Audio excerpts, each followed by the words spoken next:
Bonjour à tous, bienvenue sur ma chaîne Loisirs & Co. Aujourd'hui, on va parler des voleurs de temps. Nous allons voir les 10 voleurs de temps qui tuent votre productivité. Les voleurs de temps sont des habitudes, des comportements qui vous coûtent quelques minutes ici et là.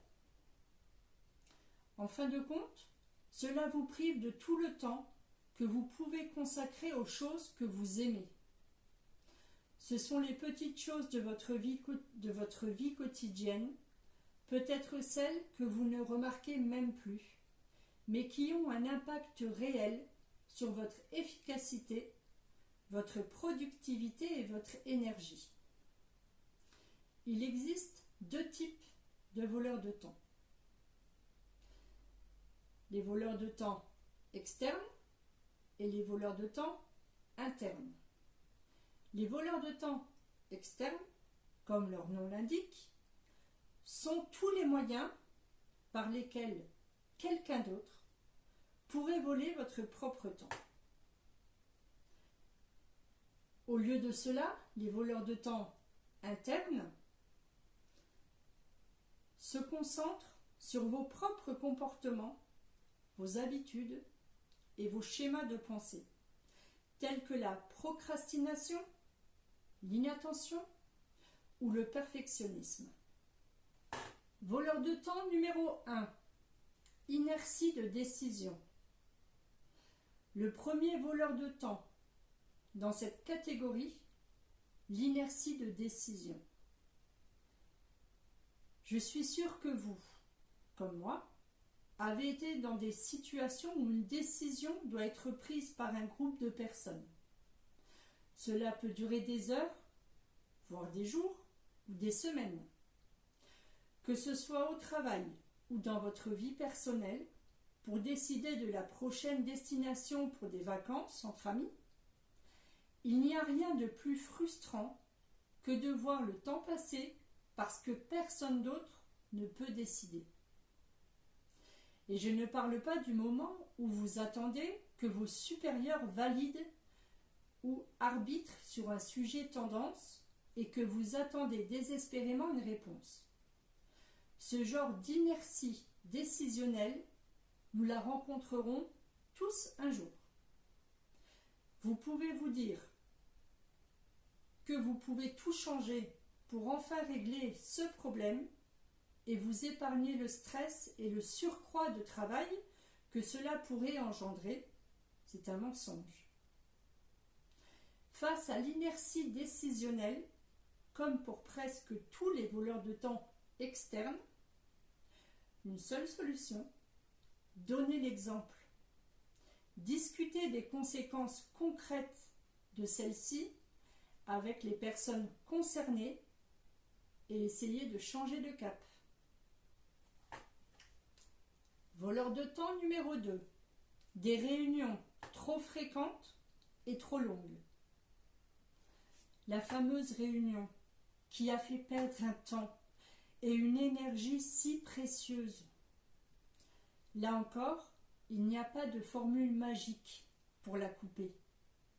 D'autant que d'habitude, organiser des réunions dépend beaucoup de la culture de l'entreprise. Mais encore une fois, vous avez une petite marge de manœuvre. Évidemment, il est difficile de refuser une invitation à une réunion. Il peut tout de même être très mal reçu, surtout si ce n'est pas dans les habitudes de la maison. En revanche, si votre emploi du temps est plein, vous pouvez simplement poser une question à la personne qui a initié la rencontre. Par exemple, en lui demandant exactement ce qu'elle attend de votre présence, un ordre du jour détaillé ou la possibilité de réduire la durée de la réunion de quelques minutes. Le but ici est que vous évaluez la pertinence de votre présence et optimisez au maximum le temps imparti à la réunion, surtout s'il s'agit pour vous d'un sujet secondaire. La deuxième habitude pour éviter de passer du temps dans des réunions ennuyeuses est de, là aussi, redonner l'exemple. Cela signifie que lorsque vous organisez une réunion, avant d'envoyer vos invitations, vous allez d'abord créer un ordre du jour qui sera intégré à l'invitation. Prévoyez suffisamment de temps de réunion en fonction des sujets abordés à l'ordre du jour. Car finalement, en étant efficace et en évitant les digressions, on peut déjà faire beaucoup dans une réunion de 30 minutes. Enfin, limitez les invitations aux personnes qui ont réellement contribué au sujet que vous souhaitez aborder.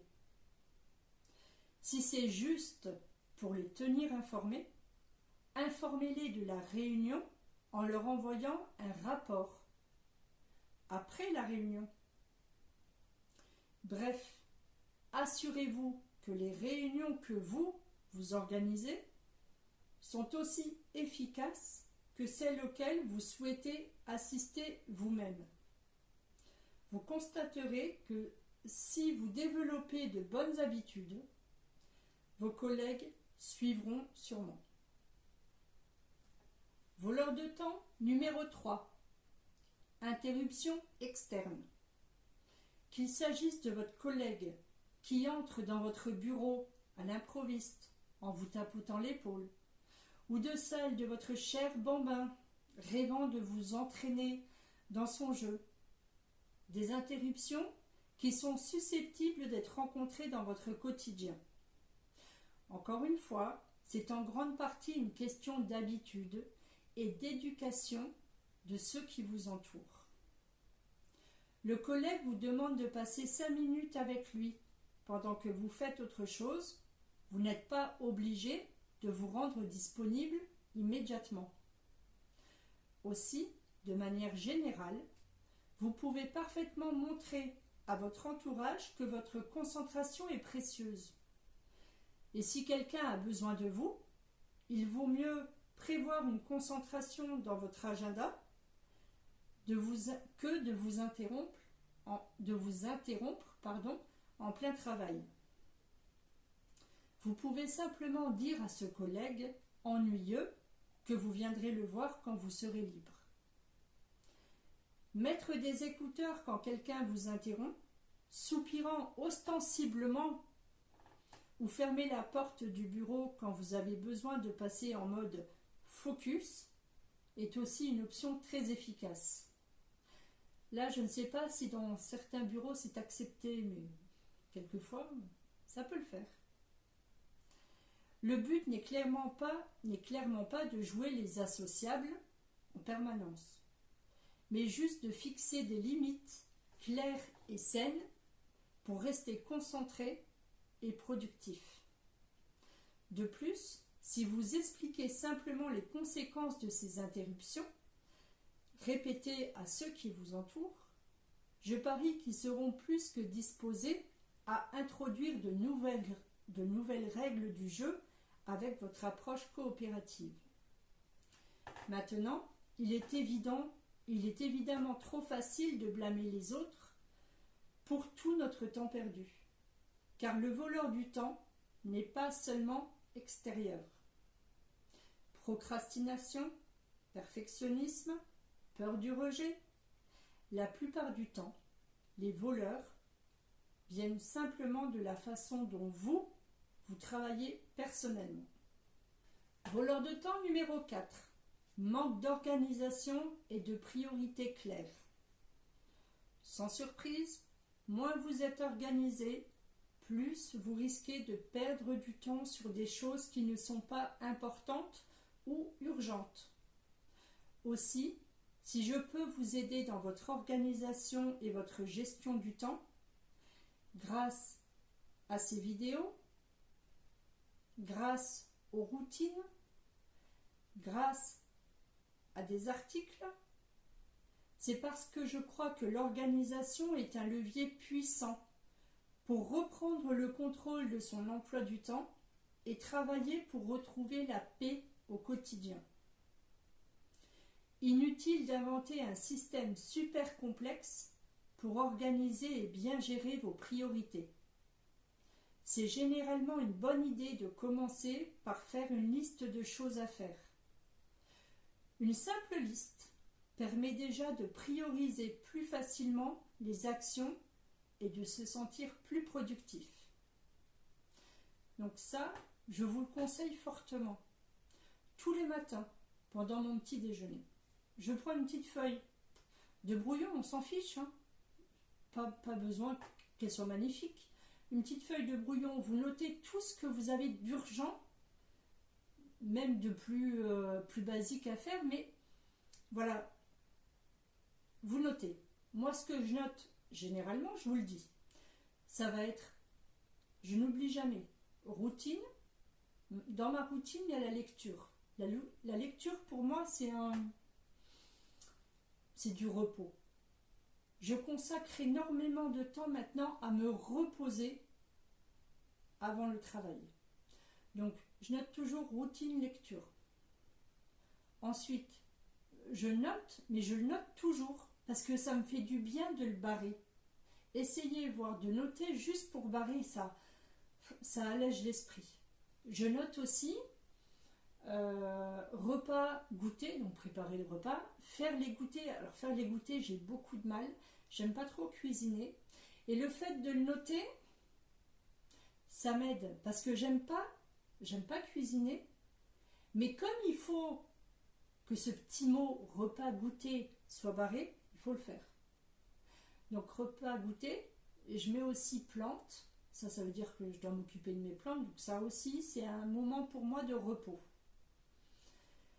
Et ensuite, je note une tâche, une ou deux, ça dépend le temps qui reste avant d'aller au travail, de ménage ou d'organisation. Ménage, rangement, organisation. Un des trois, généralement j'arrive à en faire un. Voilà. Après, ça va dépendre de votre emploi du temps. Il y a des fois, il y a des personnes qui ne vont pas du tout réussir à en faire parce qu'elles travaillent par exemple de 9h à 17h et qu'elles n'ont pas le temps. Moi, j'ai la chance de travailler de l'après-midi, donc j'ai toute ma matinée. Donc j'arrive à gérer le temps comme ça. Et essayez voir si vous pouvez le faire. Essayez. Voleur de temps numéro 5. Difficulté de concentration. Comme on l'a vu, votre concentration est évidemment affectée par les distractions externes. Mais elle peut aussi être interrompue sous l'influence des interruptions dites internes. Les interruptions internes sont toutes ces pensées qui vous traversent. Et lorsque vous décidez de vous concentrer sur un point particulier, elles vous font penser à autre chose.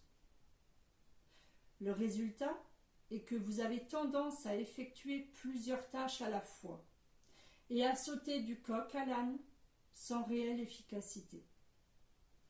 Vous pouvez consacrer du temps à des choses que vous aimez et c'est quand même une perte de temps. De plus, la concentration est comme un muscle. Elle a besoin d'être exercée. Et même aujourd'hui, vous avez tendance à vous distraire. Vous pouvez parfaitement développer une forte capacité de concentration. J'ai ce problème de difficulté de concentration. Quelquefois, quand j'écris un article, quand je lis, ça m'arrive, même quand je lis, je me distrais. Je pense à ça. Mince, j'ai oublié de le noter, par exemple, sur ma feuille de liste. Sur ma liste. Ah mince, j'ai dit que je devais faire ça et j'ai oublié. Vous voyez?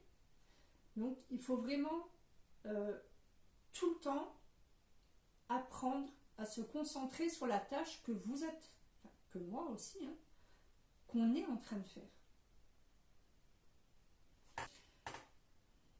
Voleur de temps numéro 6. Manque de clarté et de vision. Lorsque vous manquez de clarté et de vision pour ce que vous faites, vous naviguez simplement avec vision. autant dire qu'il y a de fortes chances que vous vous perdiez en chemin, perdant un temps précieux. Un manque de vision peut aussi avoir un impact majeur sur votre motivation. Ce n'est qu'avec une vision claire et motivée de l'endroit où vous voulez aller que vous trouverez l'énergie pour faire avancer efficacement ce que vous avez à faire, tant sur le plan professionnel que personnel. Voleur de temps numéro 7. La peur de dire non. Si vous avez tendance à dire oui à tout ce qui est proposé ou demandé, sachez que cette habitude très polie est un véritable voleur de temps. Dire oui aux autres, c'est souvent dire non à ce que vous voulez faire. Vous vous retrouvez même à faire le travail de quelqu'un d'autre lorsque vous êtes dans un cadre professionnel. Je sais que ce n'est pas toujours facile de dire non, car derrière se cache la peur d'être reconnaissant, d'être rejeté. Pourtant, c'est essentiel Pourtant, c'est essentiel si vous voulez contrôler votre temps, car le risque est de passer tout son temps sur les intérêts des autres et de ne pas avoir plus d'espace ou d'énergie pour faire ce qui est important pour vous. Savoir dire non, ou en tout cas ne pas dire oui systématiquement, ça s'apprend. C'est juste une bonne habitude pour retrouver la liberté et retrouver du temps. Voleur de temps numéro 8. La procrastination. En remettant constamment au lendemain les tâches les plus anodines, vous créez une charge mentale qui ne vous lâche plus. Pire encore, vous perdez du temps et de l'énergie à penser à quelque chose qui peut être expédié en quelques minutes. J'ai ce gros problème. Je procrastine énormément. Alors je remets à demain, mais ça me fait une charge mentale énorme.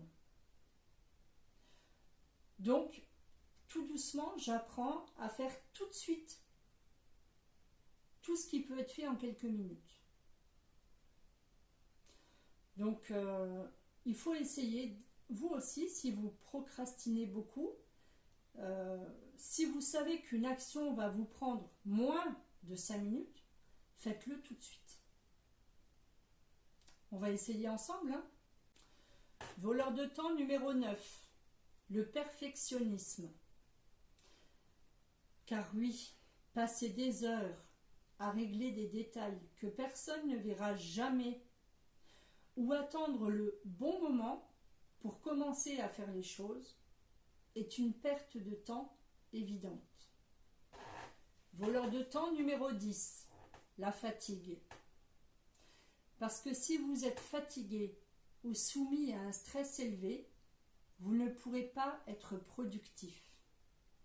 Tout ce que vous faites lorsque vous êtes fatigué prendront beaucoup plus de temps que lorsque votre esprit et votre corps sont reposés. Aussi, augmenter sa productivité au quotidien est évidemment un enjeu d'organisation, mais le plus important est de se connaître, de respecter ses limites et d'utiliser son temps et son énergie à bon escient. Alors oui, pour gagner du temps, il faut accepter que le temps libre soit aussi important que le temps de travail. Rien de tel qu'une bonne alimentation et une bonne nuit de sommeil pour avoir de l'énergie quand vous en avez besoin. C'est ce que je vous disais tout à l'heure. Je me repose tous les jours. Tous les jours, je lis, c'est mon moment de repos. Tous les jours, je m'occupe de mes plantes, c'est mon moment de repos. Certains jours, je fais du sport. Alors, c'est un moment de repos. Alors, de repos parce que mon cerveau ne travaille pas pendant ce temps. C'est plus un moment de bien-être parce qu'après votre corps, vous allez être bien. Après avoir fait du sport, on est bien. Et une à deux fois par semaine, je m'octroie une pause de 20 minutes. Moment de repos très agréable. Comment éliminer les voleurs de temps? Voilà ce que je vous propose. Commencez par lister vos 3 voleurs de temps qui vous affectent le plus. Ce sont ceux que tu connais le mieux, ceux que tu as dit, ça me ressemble, quand je les ai cités. Une fois que vous avez vos 3 voleurs de temps, on ne va pas s'arrêter là. Cependant, la première étape de prise de conscience est très importante. Une fois que vous aurez fait votre liste, vous remarquerez probablement plus clairement au cours des prochains jours, voire des prochaines semaines, l'impact de ces 3 principaux voleurs de temps sur votre vie quotidienne. Maintenant que vous avez identifié les voleurs de temps qui vous affectent le plus, je vous propose de réfléchir à ce que vous pouvez déjà faire pour réduire leur impact. L'idée n'est pas de révolutionner votre organisation ou sauter sur la première astuce miracle que vous rencontrez. De plus, les chances de réussite seront minces. Car éliminer les voleurs de temps n'est pas qu'une question d'outils, c'est un travail de fond qui nécessite de se poser des questions en matière d'organisation, tout en ouvrant des portes en matière de développement personnel pour s'attaquer à ces croyances limitantes. J'espère que cette petite vidéo vous aura un peu guidé, que vous trouverez vos 3 voleurs de temps qui vous font perdre du temps, clairement, et que vous arriverez petit à petit à vous en débarrasser. Je vous dis à bientôt.